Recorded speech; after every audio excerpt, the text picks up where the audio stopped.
નિયંત્રણ અને સંકલન. પ્રસ્તાવના.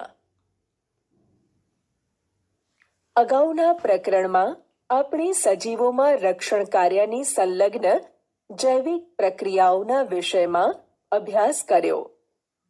આપણે એ બાબત પર વિચાર કરવાની શરૂઆત કરી હતી કે જો કોઈ વસ્તુ ગતિશીલ છે તો તે સજીવ છે. વનસ્પતિઓમાં આ રીતની કેટલીક ક્રિયાઓ વાસ્તવમાં વૃદ્ધિનું પરિણામ છે. એક બીજ અંકુરિત થાય છે અને વૃદ્ધિ કરે છે, અને આપણે જોઈ શકીએ છીએ કે તે માટીને બાજુમાં ધકેલી નાનો છોડ બહાર આવે છે. પરંતુ જો તેમની વૃદ્ધિ રોકાઈ જાય તો આ ક્રિયાઓ થતી નથી.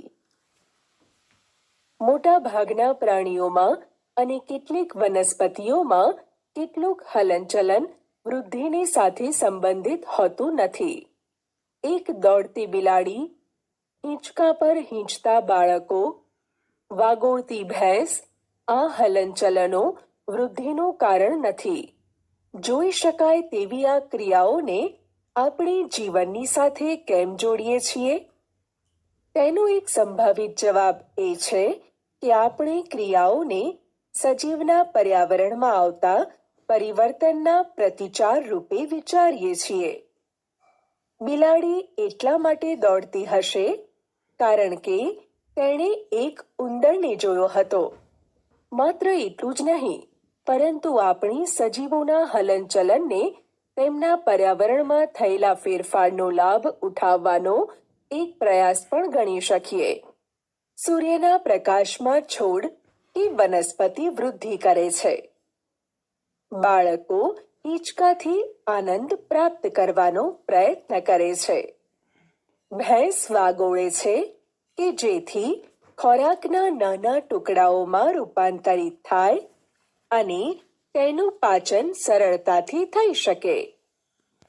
જ્યારે તીવ્ર પ્રકાશ આપણી આંખો પર ફોકસ થાય છે કે જ્યારે આપણે કોઈ ગરમ વસ્તુને અડકીએ છીએ તો બદલાવ અનુભવીએ છીએ કે પોતાના બચાવ કરવા માટે પ્રતિચાર આપે છે એવું પ્રતીત થાય છે. જો આપણે તેના વિશે વધારે વિચાર કરીએ તો એવું પ્રતીત થાય છે કે પર્યાવરણને પ્રતિચાર આપવા માટે થતા આ હલનચલનોનું ચોકસાઈથી નિયંત્રણ કરવામાં આવે છે. પર્યાવરણમાં પ્રત્યેક પરિવર્તનની પ્રતિચાર રૂપે એક યોગ્ય ક્રિયા ઉત્પન્ન થાય છે. જ્યારે આપણે વર્ગમાં આપણા મિત્રોની સાથે વાત કરવા માંગતા હોઈએ છીએ ત્યારે આપણે જોરથી બૂમો પાડવાની તુલનામાં ધીમે ધીમે વાતો કરીએ છીએ. સ્પષ્ટ રીતે કોઈ પણ ક્રિયા એ ઘટના પર નિર્ભર કરે છે જે તેને પ્રેરિત કરે છે. આમ આ રીતની નિયંત્રિત ક્રિયાને પર્યાવરણમાં ભિન્ન ઘટનાઓના જ્ઞાનની સાથે સાંકળવી જોઈએ, જે ક્રિયાને અનુરૂપ પ્રતિચાર રૂપે પ્રતિસાદ આપી શકાય. બીજા શબ્દોમાં, સજીવોએ તે તંત્રોનો ઉપયોગ કરવો જોઈએ જે નિયંત્રણ અને સંકલનનું કાર્ય કરે. બહુકોષીય સજીવોમાં શરીરના આયોજનના સામાન્ય સિદ્ધાંતને ધ્યાનમાં રાખીને એ કહી શકીએ કે વિશિષ્ટીકરણ પામેલ પેશીનો ઉપયોગ આ નિયંત્રણ અને સંવાદિતતાની પ્રવૃત્તિમાં થાય છે. પ્રાણીઓમાં આ નિયંત્રણ અને સંકલન ચેતા અને સ્નાયુ પેશી દ્વારા થાય છે.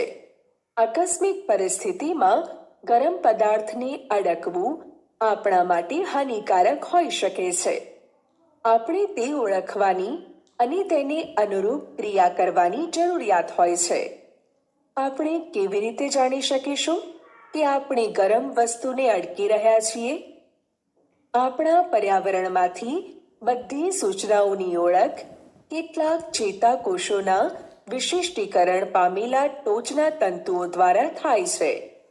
તે ગ્રાહી એકમ સામાન્ય રીતે આપણી જ્ઞાનેન્દ્રિયોમાં આવેલ હોય છે, જેમ કે આંતરિક કર્ણ, નાક, જીભ વગેરે.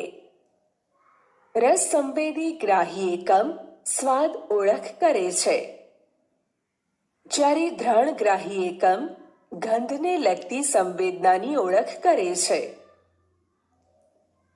આ સૂચના એક ચેતાકોષના અગ્રભાગે આવેલા તંતુઓ દ્વારા મેળવવામાં આવે છે, જેને શિખાતંતુ કહે છે, અને એક રાસાયણિક ક્રિયા દ્વારા વિદ્યુત આવેગ ઉત્પન્ન કરે છે. આ આવેગ શિખાતંતુથી ચેતાકોષકાય સુધી જાય છે અને ચેતાક્ષ થઈને તેના અંતિમ છેડા સુધી પહોંચે છે. ચેતાક્ષના છેડેથી વિદ્યુત આવેગ કેટલાક રસાયણોને મુક્ત કરે છે. આ રસાયણ અવકાશીય સ્થાન કે ચેતોપાગમને પસાર કરીને તેના પછીના ચેતાકોષના શિખાતંતુમાં વિદ્યુત આવેગનો પ્રારંભ કરે છે. આ ઉર્મિ વેગના વહનની માત્રાની સામાન્ય યોજના છે. આ રીતે એક ચેતોપાગમ અંતમાં એવા ઉર્મિ વેગને ચેતાકોષોથી અન્ય કોષોમાં, જેવા કે સ્નાયુ કોષો કે ગ્રંથિ સુધી લઈ જાય છે.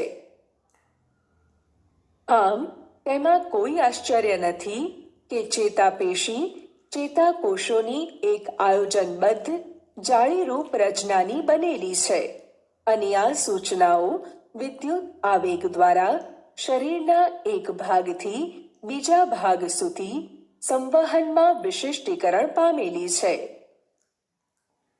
આ આકૃતિને જોવો અને તેમાં ચેતાકોષના ભાગોને ઓળખો. શિખાતંતુમાં સંવેદનાઓ આવે છે. અક્ષતંતુમાંથી સંવેદનાઓ કે સૂચનાઓ વિદ્યુત આવેગની જેમ વહન કરે છે, અને કોષકાયમાં વિદ્યુત આવેગને રાસાયણિક સંકેતમાં પરિવર્તિત કરવામાં આવે છે, જેથી તે આગળ પ્રસરણ પામી શકે છે. પ્રવૃત્તિ: થોડીક ખાંડ તમારા મોંમાં રાખો. તેનો સ્વાદ કેવો છે? તમારા નાકને અંગૂઠા અને પહેલી આંગળી તર્જનીથી દબાવીને બંધ કરી લો. હવે ફરીથી ખાંડ ખાઓ. તેના સ્વાદમાં શું કોઈ ફેર પડે છે?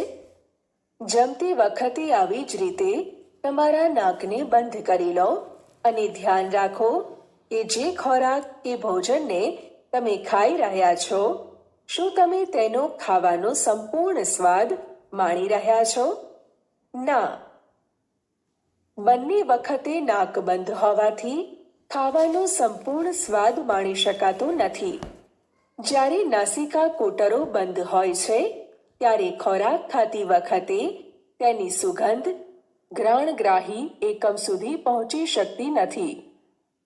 જ્યારે આપણને શરદી થાય છે, ત્યારે પણ આપણે આ જ પરિસ્થિતિનો સામનો કરીએ છીએ. પરાવર્તી ક્રિયાઓમાં શું થાય છે? પર્યાવરણમાં કોઈ ઘટનાની ક્રિયાના ફળ સ્વરૂપે અચાનક થયેલી ક્રિયાની ચર્ચા કરીએ તો મોટે ભાગે પ્રતિચાર શબ્દનો ઉપયોગ કરીએ છીએ. આપણે કહીએ છીએ કે હું પ્રતિચાર સ્વરૂપે બસમાંથી કૂદી ગયો, અથવા મેં પ્રતિચાર સ્વરૂપે તરત જ આગની જ્વાળામાંથી મારો હાથ પાછો ખેંચી લીધો, અથવા હું એટલો બધો ભૂખ્યો હતો કે પ્રતિચાર સ્વરૂપે મારા મોંમાં પાણી આવવા લાગ્યું. આનો અર્થ શું છે? એક સરળ રીત છે કે આપણે વિચાર કરીએ.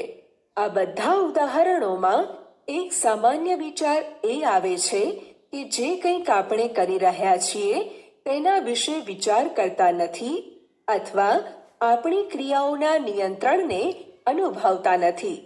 છતાં પણ આ એવી પરિસ્થિતિઓ છે જ્યાં આપણે આપણા પર્યાવરણમાં થનારા પરિવર્તનોના પ્રત્યે પ્રતિભાવ કરે છે. આ પરિસ્થિતિઓમાં નિયંત્રણ તેમજ સંવાદિતતા કેવી રીતે પ્રાપ્ત કરી શકાય છે? આ વિષય પર ફરીથી વિચાર કરીએ. એક ઉદાહરણ લઈએ. આગની જ્વાળાને અડકવાનું આપણા માટે અથવા કોઈ પણ પ્રાણી માટે એક અકસ્માત અને ભયજનક સ્થિતિ છે. આપણે તેના પ્રત્યે કેવી રીતે ક્રિયા કરીએ છીએ? એક સરળ રીત એ છે કે આપણે વિચાર કરીએ છીએ કે આપણને ઈજા પહોંચી શકે છે અને એટલા માટે આપણે આપણો હાથ હટાવી લઈએ છીએ કે દૂર કરી લઈએ છીએ. ત્યારે એક જરૂરી પ્રશ્ન ઉદ્ભવે છે કે આ બધું વિચારવા માટે આપણને કેટલો સમય લાગે છે? જવાબ તેના પર આધારિત છે કે આપણે કેવી રીતે વિચારીએ છીએ.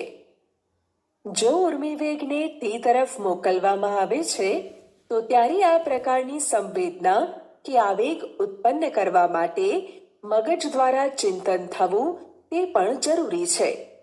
વિચાર કરવો તે એવી જટિલ ક્રિયા છે જેમાં ઘણા બધા ચેતાકોષોના ઉર્મિવેગની જટિલ પારસ્પરિક ક્રિયાઓ સંકળાયેલી છે.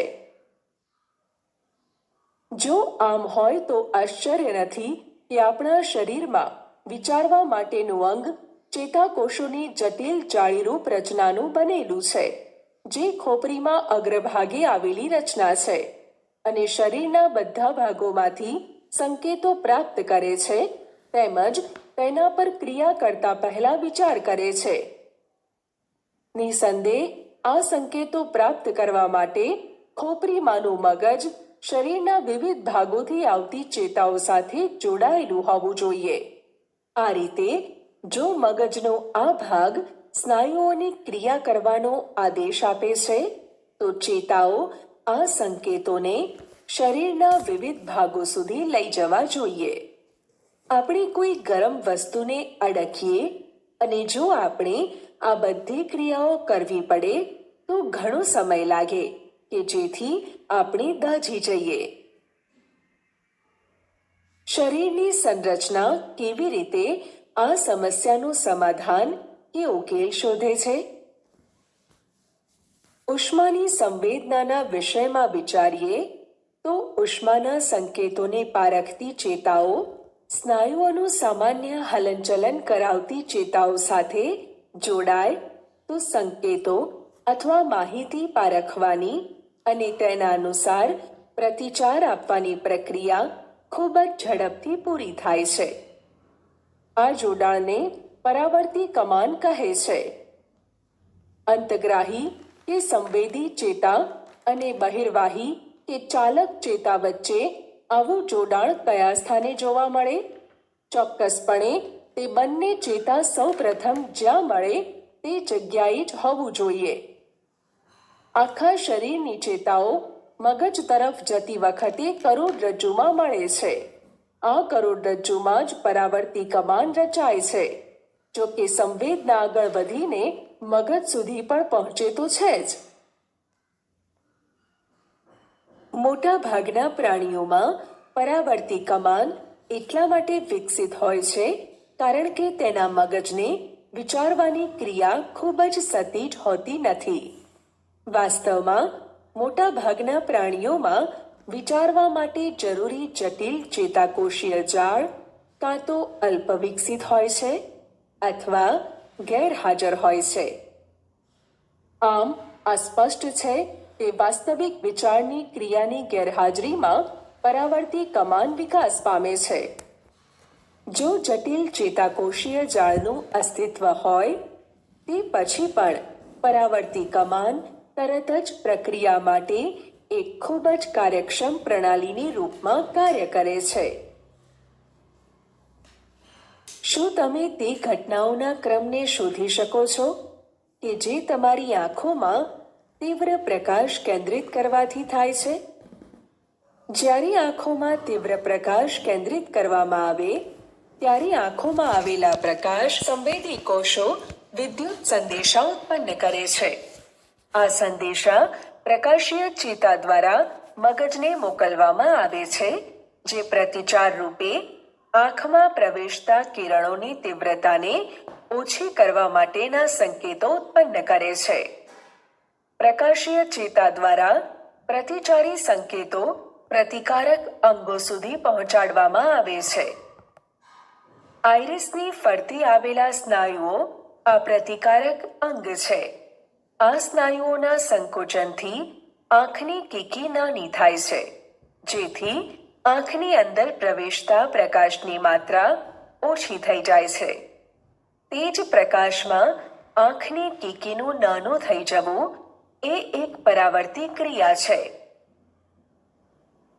સંવેદી અંગ, મગજ અને પ્રતિકારક અંગ વચ્ચે થતા ઉર્મી વેગના વહન માર્ગને પરાવર્તી કમાન કહે છે. વધારે પ્રકાશ આવતા આંખની કીકી નાની થાય છે. અહીં પરાવર્તી ક્રિયા નેત્રપટલનું વધારે પડતા પ્રકાશથી થતું નુકસાન અટકાવે છે. માનવ મગજ. શું કરોડરજ્જુનું કાર્ય માત્ર પરાવર્તી ક્રિયા કરવાનું છે? નિશ્ચિત રૂપથી નહીં, કારણ કે આપણે જાણીએ છીએ કે આપણે વિચારશીલ પ્રાણીઓ છીએ. કરોડરજ્જુ ચેતાઓની બનેલી હોય છે, જે વિચારવા માટે માહિતી આપે છે. આ ક્રિયામાં ચેતાઓની જટિલ રચનાઓ સંકળાયેલી છે, જે મગજમાં આવેલી છે, જે શરીરનું મુખ્ય સંકલન કેન્દ્ર છે. મગજ અને કરોડરજ્જુ મધ્યસ્થ ચેતાતંત્ર CNS સેન્ટ્રલ નર્વસ સિસ્ટમ બનાવે છે. તે શરીરના બધા ભાગોમાંથી સૂચનાઓ પ્રાપ્ત કરે છે અને તેઓનું સંકલન કરે છે. આપણે આપણી ક્રિયાઓના વિષયમાં પણ વિચારીએ છીએ. લખવું, વાત કરવી, એક ખુરશીને ફેરવવી, કોઈ કાર્યક્રમના સમાપ્ત થતા તાળી વગાડવી વગેરે સ્વૈચ્છિક ક્રિયાઓના ઉદાહરણ છે, જેઓ આગળ શું કરવાનું છે તે નિર્ણય પર આધારિત છે. આમ મગજને પણ સ્નાયુઓ સુધી સંદેશા મોકલવાના હોય છે. આ બીજો માર્ગ છે જેમાં ચેતાતંત્ર સ્નાયુમાં સંવેદના મોકલે છે. પરિઘવર્તી ચેતાતંત્રની મદદથી મધ્યસ્થ ચેતાતંત્ર અને શરીરના અંગો વચ્ચે સંપર્ક સ્થાપવો શક્ય બને છે, જેમાં મગજમાંથી નીકળતી મસ્તિષ્ક ચેતાઓ અને કરોડરજ્જુમાંથી નીકળતી કરોડરજ્જુ ચેતાઓ સહાયક બને છે. આ મગજ વિચારો મુજબ કાર્ય કરવા પ્રેરે છે. જુદી જુદી સંવેદના અને તેના પ્રતિચારોના સંકલનની જટિલ પ્રક્રિયામાં મગજના વિવિધ ભાગો સંકળાયેલા છે. મગજમાં આ રીતના 3 મુખ્ય ભાગો કે વિસ્તારો છે, જેના નામ અગ્ર મગજ, મધ્ય મગજ અને પશ્ચ મગજ છે. માનવ મગજના નામ નિર્દેશનયુક્ત આકૃતિનો અભ્યાસ કરો. મગજના વિવિધ ભાગોના વિશિષ્ટ કાર્યો છે. તમારા શિક્ષક પાસેથી સલાહ મેળવીને પ્રત્યેક ભાગોના કાર્યોના વિશે જાણકારી મેળવો.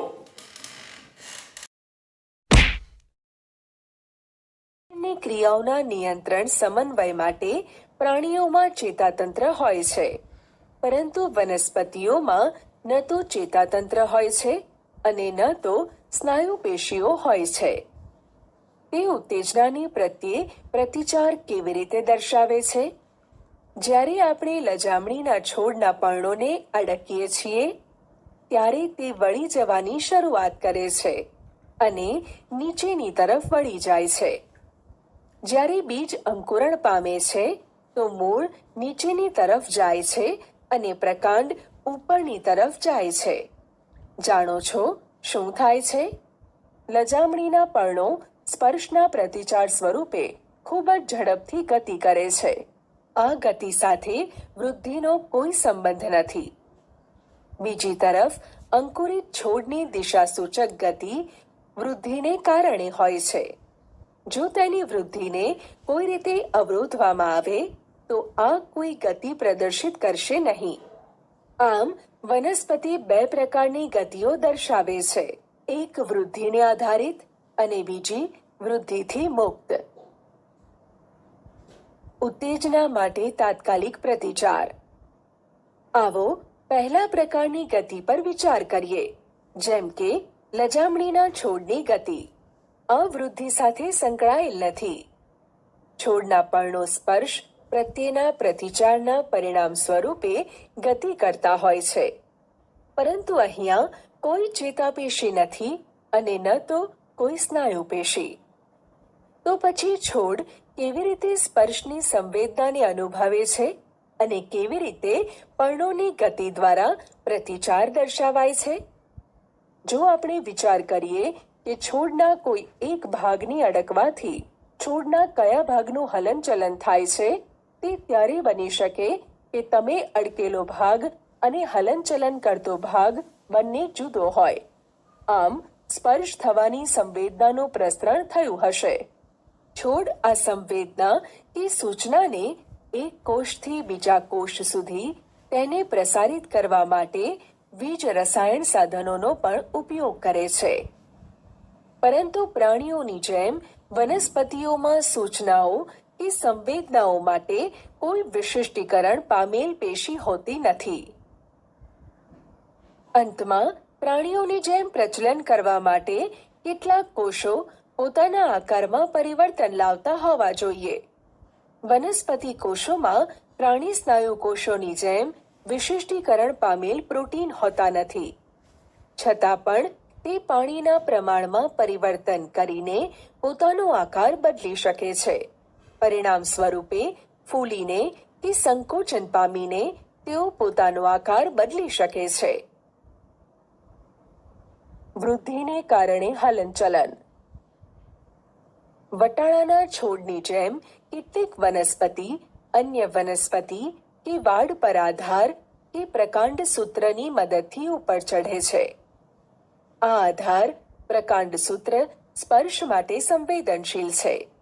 જ્યારે તે કોઈ આધારના સંપર્કમાં આવે ત્યારે પ્રકાંડ સૂત્રનો વસ્તુના સંપર્કમાં રહેલો ભાગ વસ્તુથી દૂર રહેલા પ્રકાંડ સૂત્રના ભાગ કરતાં વધારે તીવ્રતાથી વૃદ્ધિ પામતા નથી.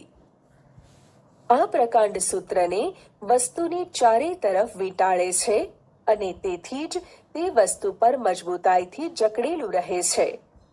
સામાન્ય રીતે વનસ્પતિ ધીરેથી એક નિશ્ચિત દિશામાં ગતિ કરીને ઉત્તેજનાની પ્રત્યે પ્રતિચાર આપે છે, કારણ કે આ વૃદ્ધિ એક દિશીય હોય છે. તેથી એવું લાગે છે કે વનસ્પતિ પ્રચલન કરી શકે છે. આવો એક પ્રકારની ગતિ કે પ્રચલનને એક ઉદાહરણની મદદથી સમજીએ. પ્રવૃત્તિ. એક કોનિકલ ફ્લાસ્કને પાણીથી ભરી લો. ફ્લાસ્કની ગ્રીવાને તારની જાળીથી ઢાંકી દો.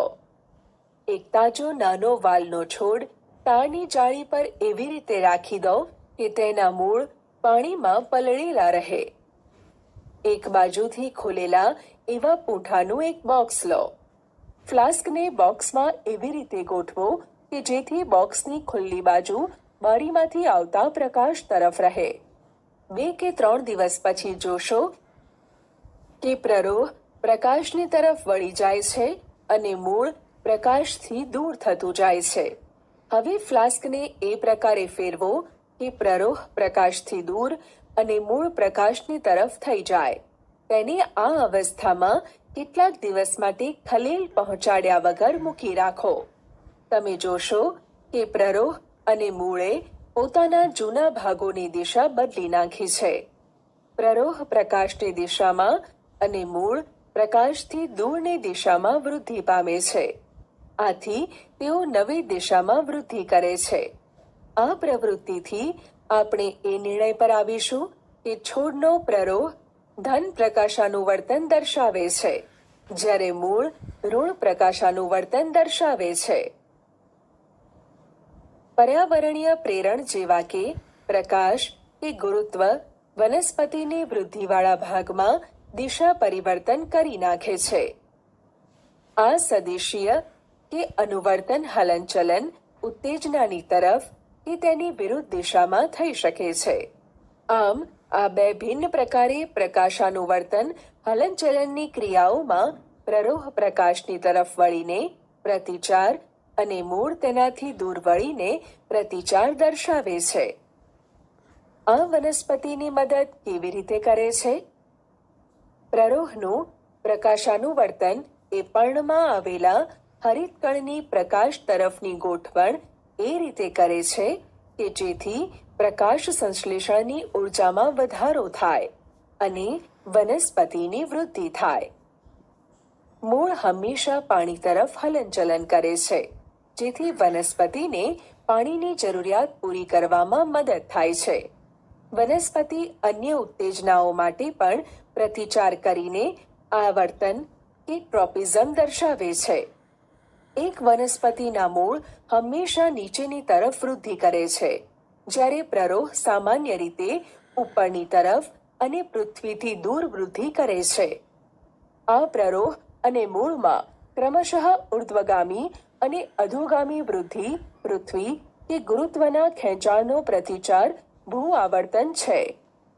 જો હાઇડ્રોનો અર્થ પાણી અને કીમોનો અર્થ રસાયણ પદાર્થ હોય, તો હાઇડ્રોટ્રોપિઝમ એટલે કે જલાનું વર્તન અને કીમોટ્રોપિઝમ એટલે કે રસાયણનું વર્તનનો શું અર્થ થાય? કેટલાક રસાયણોની અસર હેઠળ જે હલનચલન શક્ય બને છે તેને રસાયણનું વર્તન કે કીમોટ્રોપિઝમ કહે છે. પરાગનલિકાની બીજાંડ કે અંડકની તરફ વૃદ્ધિ કરવી તે રસાયણનું વર્તનનું એક ઉદાહરણ છે. મૂળ હંમેશા પાણીની દિશામાં વૃદ્ધિ પામે છે, તેને જલાનું વર્તન કે હાઇડ્રોટ્રોપિઝમ કહે છે. આવો એક વખત આપણે ફરીથી વિચાર કરીએ કે બહુકોષીય સજીવોના શરીરમાં સૂચનાઓ કે સંવેદનાઓ કેવી રીતે પ્રસારિત થાય છે. લજામણીમાં સ્પર્શનો પ્રતિચારની ગતિ કે હલનચલન ખૂબ જ તીવ્ર હોય છે. બીજી તરફ રાત અને દિવસનો પ્રતિચારમાં પુષ્પોનું હલનચલન ખૂબ જ મંદ હોય છે. વનસ્પતિની વૃદ્ધિ સંબંધિત હલનચલન પણ મંદ હોય છે. પ્રાણી શરીરમાં પણ વૃદ્ધિ માટે સાવચેતીપૂર્વક નિયંત્રિત દિશાઓ હોય છે. આપણી ભુજા કે બાહુ અને આંગળીઓ યાદચ્છિક ન રહેતા નિશ્ચિત દિશામાં વૃદ્ધિ કરે છે. નિયંત્રિત ગતિ મંદ કે તીવ્ર હોઈ શકે છે. જો ઉત્તેજના માટે તીવ્ર પ્રતિચાર દર્શાવાય તો સંવેદનાઓ કે સૂચનાઓનું સ્થળાંતરણ પણ ખૂબ જ તીવ્ર હોવું જોઈએ. તેના માટે તીવ્ર કે ઝડપથી ચાલવા માટે પ્રચલનનું માધ્યમ હોવું જોઈએ. તેના માટે વીજ આવેગ એક ઉત્તમ સાધન છે, પરંતુ વીજ આવેગના ઉપયોગ માટેની અમુક મર્યાદાઓ છે. સૌપ્રથમ તે માત્ર તેવા કોષો સુધી પહોંચે જે ચેતાપેશી સાથે સંકળાયેલ છે. પ્રાણી શરીરના પ્રત્યેક કોષો સુધી વહન થતું નથી.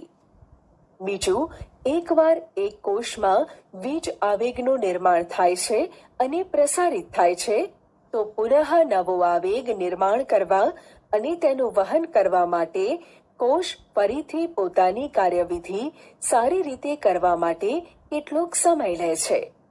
બીજા શબ્દોમાં, કોષો સતત વીજ આવેગનું નિર્માણ કરી શકતા નથી અને તેનું વહન કરી શકતા નથી.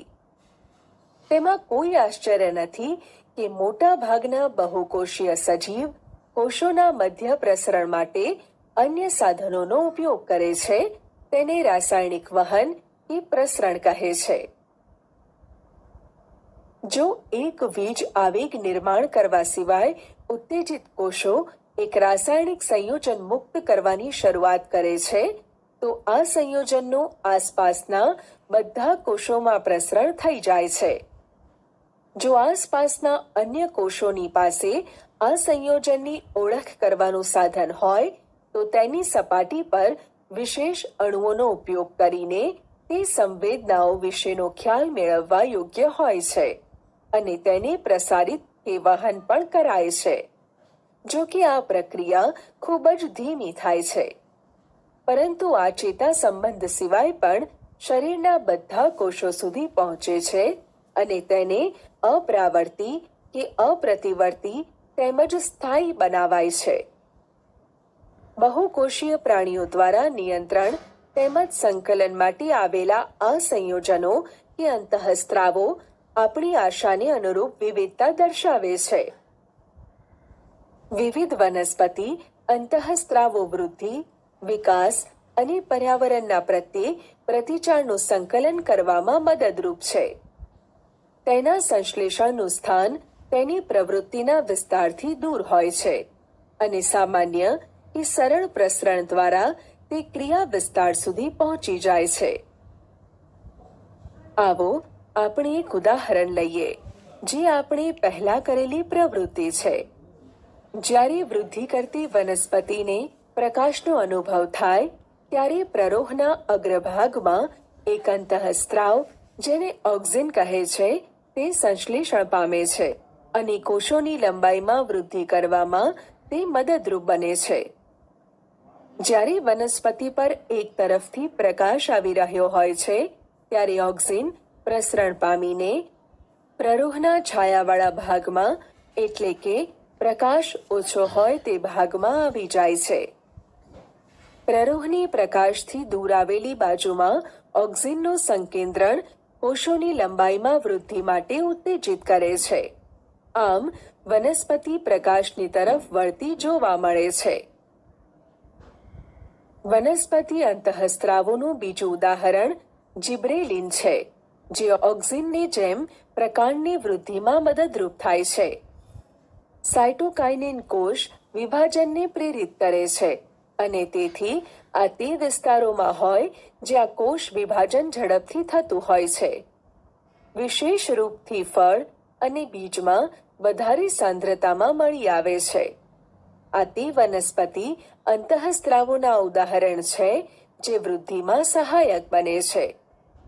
પરંતુ વનસ્પતિની વૃદ્ધિને અવરોધવા માટે પણ સંકેતોની જરૂરિયાત હોય છે. એબ્સિક એસિડ વૃદ્ધિને અવરોધનારા અંતઃસ્ત્રાવોનું એક ઉદાહરણ છે. પર્ણોના કરમાઈ જવાની ઘટના તેની અસરની સાથે સંકલિત છે. મગજ. મધ્ય મગજ એ બૃહદ મસ્તિષ્કની નીચે અને પશ્ચ મગજની ઉપર આવેલું હોવાથી તે મગજની વચ્ચે સ્થાન પામે છે. પશ્ચ મગજ.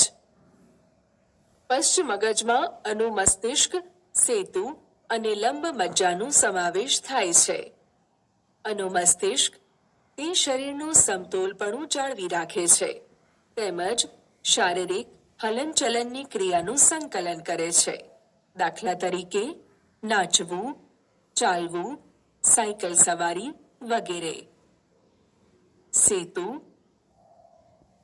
સેતુ શ્વાસોચ્છ્વાસના દળનું નિયંત્રણ કરે છે. દ્રશ્ય શ્રાવ્ય સંવેદના અનુસાર શીર્ષને ફેરવે છે. આ કાર્યમાં તે લંબ મજ્જા અને કરોડરજ્જુ સાથે સંકલન સાધે છે. લંબ મજ્જા. લંબ મજ્જા અનૈચ્છિક ક્રિયાઓ જેવી કે શ્વાસોચ્છ્વાસ, હૃદયના ધબકારા, લોહીનું દબાણ તથા અન્નમાર્ગનું પરિસંકોચન પ્રેરવા માટે જવાબદાર છે. આ ઉપરાંત લંબ મજ્જા ઉધરસ, છીંક, ગળવાની ક્રિયા, લાળરસનો સ્ત્રાવ, ઉલટી, હેડકી આવવી વગેરેનું નિયમન કરે છે. કરોડરજ્જુ. કરોડરજ્જુ એ નળાકાર અંગ છે. કરોડરજ્જુ લંબ મજ્જાના પશ્ચ છેડેથી શરૂ થઈને ધડ પ્રદેશનું ચેતાતંત્ર રચે છે. કરોડરજ્જુમાંથી 31 જોડ કરોડરજ્જુ ચેતાઓ નીકળે છે. તે શરીરના વિવિધ અંગોને મગજ સાથે સાંકળે છે. કરોડરજ્જુમાંથી નીકળતો ચેતાતંતુઓનો સમૂહ ઉર્ધ્વગામી તથા અધોગામી રીતે ફેલાઈને મગજ સાથે જોડાય છે. ઉર્ધ્વગામી માર્ગ સંવેદનશીલ માહિતીઓનું કરોડરજ્જુથી મગજ તરફ વહન કરે છે, જ્યારે અધોગામી માર્ગ ચાલક માહિતીનું મગજથી કરોડરજ્જુ તરફ વહન કરે છે. આવો પ્રતિચાર શબ્દનો બીજો ઉપયોગ પણ જોઈએ, જેની આપણે શરૂઆતમાં ચર્ચા કરી હતી. જ્યારે આપણે કોઈ એવા ખાદ્ય પદાર્થને જોઈએ છીએ જે આપણને પસંદ હોય તો અનાયાસે આપણા મોઢામાં પાણી આવી જાય છે. હૃદયના સ્પંદનના વિશે આપણે વિચારતા નથી તો પણ તે કાર્ય થતું જ રહે છે. વાસ્તવમાં તેના વિશે વિચારી કે ઈચ્છા કરીને પણ સરળતાથી આપણે તે ક્રિયાઓ પર નિયંત્રણ કરી શકતા નથી. શું આપણે શ્વાસ લેવા માટે કે ખોરાક પચાવવા માટે વિચારવું પડે કે યાદ કરવું પડે છે? આમ સામાન્ય રીતે કિકીના કદમાં પરિવર્તન જેવી પરાવર્તી ક્રિયા અને ખુરશીને ખસેડવા જેવી વિચારેલી ક્રિયાની વચ્ચે એક અન્ય સ્નાયુ ગતિનો સમન્વય છે, જેના પર આપણા વિચારનું કોઈ નિયંત્રણ હોતું નથી. આ અનૈચ્છિક ક્રિયાઓ મધ્ય મગજ અને પશ્વ મગજથી નિયંત્રિત હોય છે. આ બધી અનૈચ્છિક ક્રિયાઓ જેવી કે રુધિરનું દબાણ, લાળરસનું ઝરવું અને ઉલટી થવી પશ્વ મગજમાં આવેલ લંબ મજ્જા દ્વારા નિયંત્રિત થાય છે. એક સીધી રેખામાં ચાલવું, સાયકલ ચલાવવી, એક પેન્સિલ ઉપાડવી વગેરે જેવી કેટલીક ક્રિયાઓ વિચારી શકાય. આ પશ્વ મગજમાં આવેલ ભાગ અનુમસ્તિષ્ક દ્વારા જ સંભવ છે કે જે ઐચ્છિક ક્રિયાઓની ચોકસાઈ અને શરીરની સમસ્થિતિ અને સંતુલન માટે જવાબદાર છે. આ પેશીઓ કેવી રીતે રક્ષણ પામે છે? મગજની જેમ નાજુક અંગો જે વિવિધ ક્રિયાઓ માટે ખૂબ જ જરૂરી છે, તેઓનું સાવચેતીપૂર્વક રક્ષણ પણ થવું જોઈએ. તેના માટે શરીરનું આયોજન એ પ્રકારનું છે કે મગજ એ અસ્થિઓની બનેલી પેટીમાં આવેલું છે. તે પેટીની અંદર પ્રવાહીયુક્ત ફુગ્ગાની અંદર મગજ હોય છે, જે આંચકા સામે રક્ષણ આપે છે. જો તમે તમારો હાથ કમરની મધ્યમાંથી નીચે લઈ જાઓ તો તમે એક સખત ઉપસેલી સંરચનાઓ અનુભવ કરો છો. આને કરોડ સ્તંભ કહે છે, જે કરોડરજ્જુનું રક્ષણ કરે છે. ચેતાપેશી કેવી રીતે કાર્ય કરે છે? અત્યાર સુધી આપણે ચેતાપેશીની ચર્ચા કરી રહ્યા હતા. ચેતાપેશી કેવી રીતે સૂચના કે સંવેદના એકત્રિત કરે છે, કેવી રીતે શરીરમાં મોકલે છે, કેવી રીતે સૂચનાઓ કે સંવેદનાઓને સંગઠિત કરે છે, કેવી રીતે સંવેદનાઓને આધારે તે નિર્ણય લે છે અને સ્નાયુઓ સુધી ક્રિયા માટે તે નિર્ણયને મોકલે છે. બીજા શબ્દોમાં, જ્યારે ક્રિયા કે હલનચલન થાય છે, સ્નાયુ પેશી અંતિમ કાર્ય કરે છે. પ્રાણી સ્નાયુઓ કેવી રીતે કાર્ય કરે છે? જ્યારે ઉર્મિવેગનું વહન સ્નાયુ સુધી પહોંચે છે, ત્યારે સ્નાયુઓએ હલનચલન કરવું જ જોઈએ. એક સ્નાયુ કોષ કેવી રીતે કાર્ય કે હલનચલન કરે કે ક્રિયા કરે છે? કોષીય સ્તરે હલનચલન કે પ્રચલન માટે સૌથી સરળ ધારણા એ છે કે સ્નાયુ કોષો તેમના આકાર બદલી કાર્ય કરી શકે છે. આમ હવે પછીનો પ્રશ્ન એ છે કે સ્નાયુ કોષો પોતાના આકારમાં ફેરફાર કેવી રીતે લાવે છે? આનો જવાબ કોષીય અંગિકાઓના રાસાયણિક બંધારણમાં રહેલો છે. સ્નાયુ કોષોમાં વિશેષ પ્રકારનું પ્રોટીન હોય છે, જે તેમનો આકાર અને વ્યવસ્થા બંનેમાં ફેરફાર લાવે છે. કોષોમાં આ ચેતાકીય વીજ આવેગની પ્રતિક્રિયા કે પ્રતિચારતા પરિણામ સ્વરૂપે થાય છે. જ્યારે આ ઘટના થાય છે, ત્યારે આ પ્રોટીનની નવી વ્યવસ્થા સ્નાયુનો નવો આકાર આપે છે. આપણે ધોરણ 9માં સ્નાયુ પેશીની ચર્ચા કરી હતી, ત્યારે વિવિધ પ્રકારની સ્નાયુ પેશી જેવી કે ઐચ્છિક સ્નાયુઓ અને અનૈચ્છિક સ્નાયુઓની વાત કરી હતી. હાથ અને પગમાં આવેલા સ્નાયુઓને આપણે આપણી જરૂરિયાત પ્રમાણે ગતિ કરાવી શકીએ અથવા તેની ગતિને રોકી શકીએ છીએ. આ સ્નાયુઓ આપણી ઈચ્છાનુસાર જરૂરિયાત પ્રમાણે ગતિ કરી શકે છે. તેથી તેને ઐચ્છિક સ્નાયુ પેશી કહે છે. અન્નનળીમાં ખોરાકનું વહન કે રુધિર વાહિનીમાં રુધિર પ્રવાહનું વહન ઐચ્છિક ગતિથી થતું નથી. ગતિવિધિઓને આપણે સ્વયં સંચાલિત કરી શકતા નથી અથવા આ ગતિઓને ઈચ્છાનુસાર તેનો પ્રારંભ કે બંધ કરી શકતા નથી. તેથી તેને અનૈચ્છિક સ્નાયુ પેશીઓ કહે છે.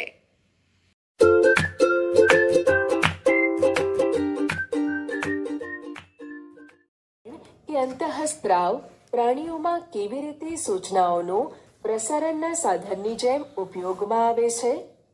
કેટલાક પ્રાણીઓ જેવા કે ખિસકોલીને લો. જ્યારે તે પ્રતિકૂળ પરિસ્થિતિમાં હોય તો શું અનુભવ કરે છે?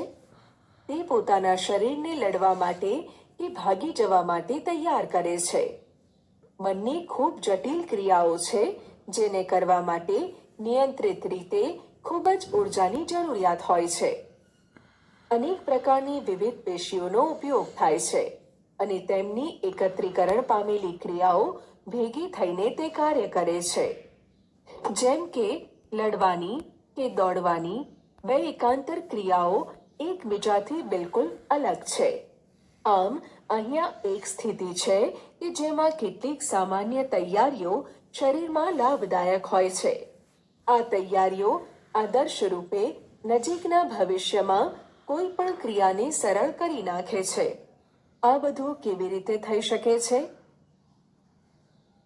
જો ખિસકોલીના શરીરમાં ચેતાકોષ દ્વારા માત્ર વીજ આવેગ પર આધારિત હોય તો હવે પછીની ક્રિયાને કરવા માટે પ્રશિક્ષિત પેશીઓનું પરિસર મર્યાદિત હશે. બીજી તરફ જો રાસાયણિક સંકેત પણ મોકલી અપાય તો આ શરીરના બધા કોષો સુધી પહોંચી શકે અને મોટા પ્રમાણમાં જરૂરી પરિવર્તનો પૂરા પાડી શકે છે. અધિવૃક્કીય ગ્રંથિ એડ્રેનલ ગ્રંથિમાંથી સ્ત્રવિત એડ્રેનાલિન દ્વારા મનુષ્ય સહિત અનેક પ્રાણીઓમાં આ કાર્ય થઈ શકે છે. આ ગ્રંથિઓ શરીરમાં આવેલી હોય છે જે જાણવા માટે આ આકૃતિ જુઓ. એડ્રેનાલિન સીધો રુધિરમાં સ્ત્રવિત થઈ જાય છે અને શરીરના વિવિધ ભાગો સુધી પહોંચી જાય છે. હૃદય સહિત આ લક્ષ્ય અંગો કે વિશિષ્ટ પેશીઓ પર કાર્ય કરે છે. પરિણામ સ્વરૂપે હૃદયના ધબકારા વધે છે જેથી આપણા સ્નાયુઓને વધારે ઓક્સિજનનો પુરવઠો મળી રહે છે. પાચન તંત્ર અને ત્વચાની નાની ધમનીઓની આસપાસના સ્નાયુઓ સંકોચાઈ જાય છે જેથી આ અંગોમાં રુધિરની પ્રાપ્યતા ઓછી થાય છે. આ રુધિરની દિશા આપણા કંકાલ સ્નાયુઓની તરફ કરી દે છે. ઉરુદર પટલ અને પાંસળીઓના સ્નાયુઓનું સંકોચન થવાથી શ્વસન દર પણ વધે છે. આ બધો પ્રતિચાર મળીને પ્રાણી શરીરને સ્થિતિથી લડવા માટે તૈયાર કરે છે. આ પ્રાણી અંતઃસ્ત્રાવી ગ્રંથિઓનો ભાગ છે જે આપણા શરીરમાં નિયંત્રણ તેમજ સંકલનનો બીજો માર્ગ છે. પ્રવૃત્તિ. આ આકૃતિને જુઓ. આકૃતિમાં દેખાડેલી અંતઃસ્ત્રાવી ગ્રંથિઓની ઓળખ કરો. આમાંથી કેટલીક ગ્રંથિઓને પુસ્તકમાં વર્ણન કરેલ છે. પુસ્તકાલયમાંના પુસ્તકોની મદદથી તેમજ શિક્ષિકાની સાથે ચર્ચા કરીને કેટલીક અન્ય ગ્રંથિઓના કાર્યોના વિશે જાણકારી મેળવો. મનુષ્યનું અંતઃસ્ત્રાવી તંત્ર વિવિધ અંતઃસ્ત્રાવી ગ્રંથિઓનું બનેલું છે. અહીં કેટલીક અંતઃસ્ત્રાવી ગ્રંથિઓ તેમાંથી સ્ત્રવિત અંતઃસ્ત્રાવો તેમજ તેના કાર્યો આપ્યા છે. આ અંતઃસ્ત્રાવી ગ્રંથિઓ તરીકે હાઇપોથેલેમસ, પિટ્યુઇટરી ગ્રંથિ, થાઇરોઇડ, પેરાથાઇરોઇડ, સ્વાદુપિંડ, એડ્રિનલ, શુક્રપિંડ અને અંડપિંડનો સમાવેશ થાય છે. યાદ કરો કે વનસ્પતિઓમાં અંતઃસ્ત્રાવો હોય છે જે ચોક્કસ દિશામાં વૃદ્ધિને નિયંત્રિત કરે છે. પ્રાણી અંતઃસ્ત્રાવો શું કાર્ય કરે છે તેના વિષયમાં આપણે તેમની ભૂમિકાની કલ્પના ચોક્કસ દિશાની વૃદ્ધિ માટે કરી શકતા નથી. આપણને કોઈ પ્રાણીને પ્રકાશ કે ગુરુત્વ પર આધારિત કોઈ એક દિશામાં વધારે વૃદ્ધિ કરે તે ક્યારેક દેખાતી નથી. પરંતુ જો આપણે તેના વિશે વધારે ચિંતન કરીએ તો આ સાચું હશે કે પ્રાણી શરીર પણ સાવચેતીપૂર્વક નિયંત્રિત સ્થાનો પર વૃદ્ધિ કરે છે.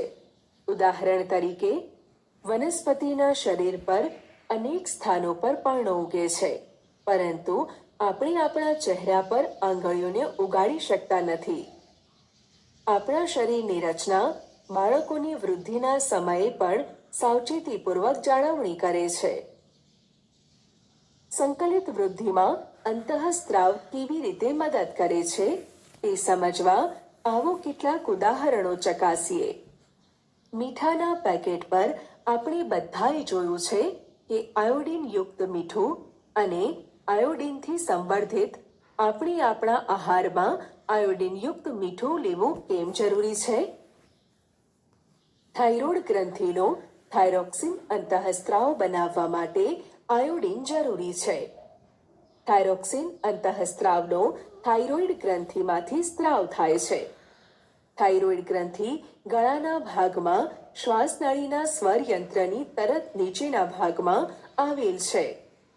થાઇરોક્સિન કાર્બોદિત, પ્રોટીન અને ચરબીના ચયાપચયનું આપણા શરીરમાં નિયંત્રણ કરે છે, જેથી વૃદ્ધિ માટે ઉત્કૃષ્ટ સંતુલન કરાવી શકે. થાઇરોક્સિનના સંશ્લેષણ માટે આયોડિન અનિવાર્ય છે. જો આપણા આહારમાં આયોડિનની ઉણપ છે તો એ સંભાવના છે કે આપણે ગોઈટરથી ગ્રસ્ત હોઈ શકીએ. આ બીમારીનું એક લક્ષણ ફૂલી ગયેલી ગરદન છે. ક્યારેક આપણે એવા વ્યક્તિઓના સંપર્કમાં આવીએ છીએ કે જેઓ ખૂબ જ વામન એટલે કે નાના કદના હોય છે અથવા વધારે પડતા ઊંચા હોય છે. શું તમને ક્યારેય આશ્ચર્ય થયું છે કે આ કેવી રીતે થાય છે? પિટ્યુટરી ગ્રંથિમાંથી સ્ત્રવિત થનારો અંતઃસ્ત્રાવોમાં એક વૃદ્ધિ અંતઃસ્ત્રાવ ગ્રોથ હોર્મોન છે. જેવું તેનું નામ આપવામાં આવ્યું છે, વૃદ્ધિ અંતઃસ્ત્રાવ શરીરની વૃદ્ધિ અને વિકાસને નિયંત્રિત કરે છે. જો બાલ્યાવસ્થામાં આ અંતઃસ્ત્રાવની ઉણપ સર્જાય તો આ વામનતાનું કારણ બને છે. પિટ્યુટરી ગ્રંથિ પ્રમુખ અંતઃસ્ત્રાવી ગ્રંથિ તરીકે ઓળખાય છે. પિટ્યુટરી ગ્રંથિ હાઇપોથેલેમસની તરત જ નીચે આવેલી છે. તે મોટા ભાગની ગ્રંથિઓના કાર્યનું નિયંત્રણ કરે છે.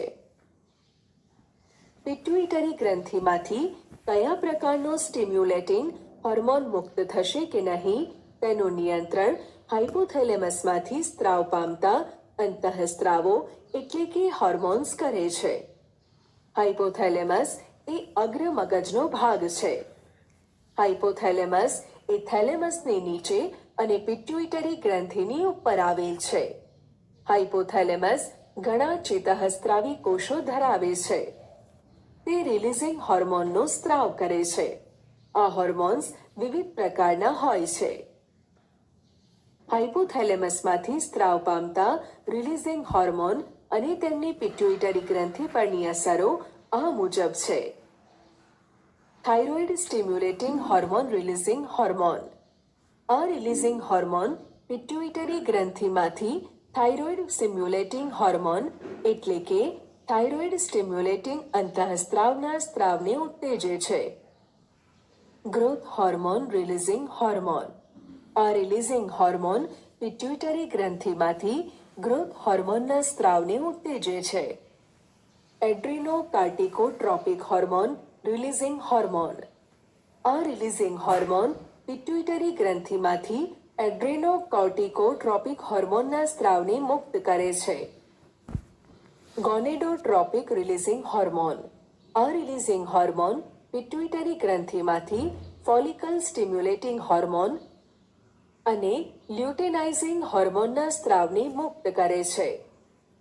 રિલીઝિંગ હોર્મોનની સાથે હાઇપોથેલેમસમાંથી બે અવરોધક અંતઃસ્ત્રાવો, એક ગ્રોથ અંતઃસ્ત્રાવ અવરોધકારક, બે પ્રોલેક્ટિન અવરોધકારક પણ મુક્ત થાય છે. ગ્રોથ અંતઃસ્ત્રાવ અવરોધકારક અંતઃસ્ત્રાવ ગ્રોથ હોર્મોન અંતઃસ્ત્રાવના સ્ત્રાવને અવરોધે છે. પ્રોલેક્ટિન અવરોધકારક અંતઃસ્ત્રાવ પિટ્યુટરી ગ્રંથિમાંથી પ્રોલેક્ટિનના સ્ત્રાવને અવરોધે છે. જ્યારે તમારી અને તમારા મિત્રોની વય 10 થી 12 વર્ષની થયેલી હશે ત્યારે તમારા અને તેઓની અંદર કેટલાય નાટકીય ભેદ કે ભિન્નતા જોઈ હશે.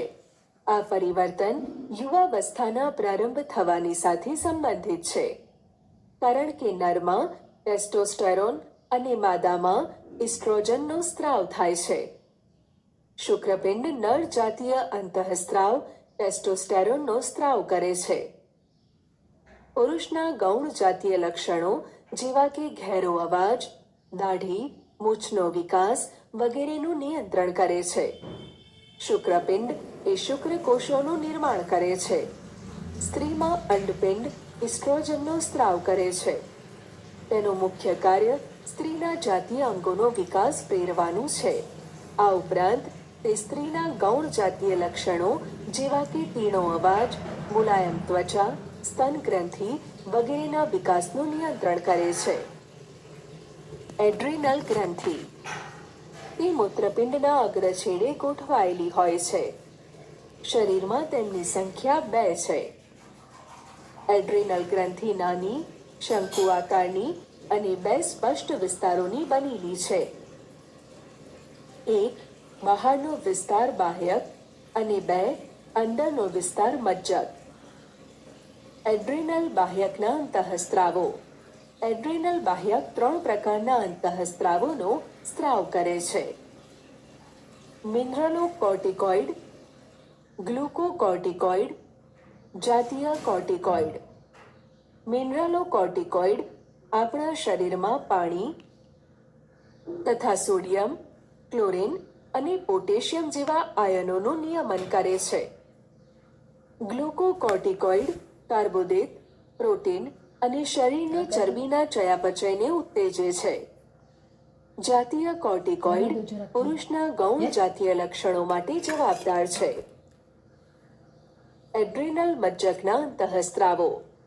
એડ્રીનલ મજ્જક 2 પ્રકારના અંતઃસ્ત્રાવો સર્જે છે: એડ્રીનાલિન અને નોર એડ્રીનાલિન. એડ્રીનાલિન અંતઃસ્ત્રાવો લડોયા ભાગો તરીકે પણ ઓળખાય છે. તેથી એડ્રીનલ ગ્રંથિને કટોકટી સમયની ગ્રંથિઓ તરીકે પણ ઓળખવામાં આવે છે. એડ્રીનલ મજ્જકના અંતઃસ્ત્રાવો રુધિરમાં ગ્લુકોઝનું પ્રમાણ વધારે છે. ચયાપચયનો દર ઊંચો લઈ જાય છે. આંખની કીકી પહોળી થાય છે. હૃદયના ધબકારનો દર વધારે છે, જેથી હૃદયનું સંકોચન અને શ્વાસોચ્છ્વાસ ઝડપી બનાવે છે. અને સ્નાયુઓમાં રુધિર વાહિનીઓના પોલાણ વિસ્તારે છે. આ બધી પ્રક્રિયાઓ સામૂહિક રીતે ઉત્તેજિત સ્થિતિનું નિર્માણ કરે છે. પેરાથાઇરોઇડ ગ્રંથિ. પેરાથાઇરોઇડ ગ્રંથિઓ 4 નાની ગ્રંથિઓ છે, જે થાઇરોઇડ ગ્રંથિમાં ખૂંપેલી છે. પેરાથાઇરોઇડ ગ્રંથિમાંથી પેરાથોર્મોન અંતઃસ્ત્રાવોનું સ્ત્રાવ થાય છે. પેરાથોર્મોન અંતઃસ્ત્રાવ રુધિરમાં કેલ્શિયમ અને ફોસ્ફેટના પ્રમાણનું નિયમન કરે છે. શું તમે તમારા પરિવાર કે મિત્રોમાં કોઈ એવી વ્યક્તિને ઓળખો છો કે જેને ડોક્ટરે તેમના આહારમાં શર્કરા ઓછી લેવાની સલાહ આપી હોય? કારણ કે તે મધુપ્રમેહ એટલે કે ડાયાબિટીસનો રોગી કે દર્દી છે. ઉપચારના રૂપમાં તે ઇન્સ્યુલિનના ઇન્જેક્શન પણ લેતા હોય. આ એક અંતઃસ્ત્રાવ છે જેનું ઉત્પાદન સ્વાદુપિંડમાં થાય છે અને જે રુધિરમાં શર્કરાના સ્તરનું નિયંત્રણ કરવામાં મદદરૂપ થાય છે. જો આ યોગ્ય માત્રામાં સ્ત્રવિત ન થાય તો રુધિરમાં શર્કરાનું સ્તર વધી જાય છે અને ઘણી બધી હાનિકારક અસરનું કારણ બને છે. જો આ એટલું જરૂરી છે કે અંતઃસ્ત્રાવનો સ્ત્રાવ યોગ્ય માત્રામાં થવો જોઈએ, તો આ થઈ શકે તે માટે આપણને એક ક્રિયાવિધિની જરૂરિયાત હોય છે. સ્ત્રવિત થવાવાળો અંતઃસ્ત્રાવનો સમય અને માત્રાનું નિયંત્રણ એ પુનઃ નિર્માણની ક્રિયાવિધિથી થઈ શકે છે.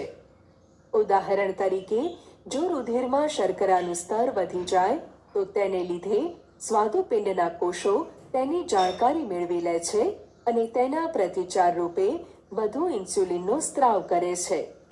જ્યારે રુધિરમાં શર્કરાનું સ્તર ઘટી જાય છે તો ઇન્સ્યુલિનનો સ્ત્રાવ ઓછો થઈ જાય છે. શું તમે જાણો છો? ઘણા બધા અંતઃસ્ત્રાવોનો સ્ત્રાવ કરવામાં હાઇપોથેલેમસ અગત્યનો ભાગ ભજવે છે. ઉદાહરણ તરીકે, જ્યારે વૃદ્ધિ અંતઃસ્ત્રાવનું પ્રમાણ નીચું હોય ત્યારે હાઇપોથેલેમસ વૃદ્ધિ અંતઃસ્ત્રાવનો સ્ત્રાવ પ્રેરતા ઘટકને મુક્ત કરે છે, જે પિટ્યુટરી ગ્રંથિને ઉત્તેજિત કરીને વૃદ્ધિ અંતઃસ્ત્રાવ ઉત્પન્ન કરે છે.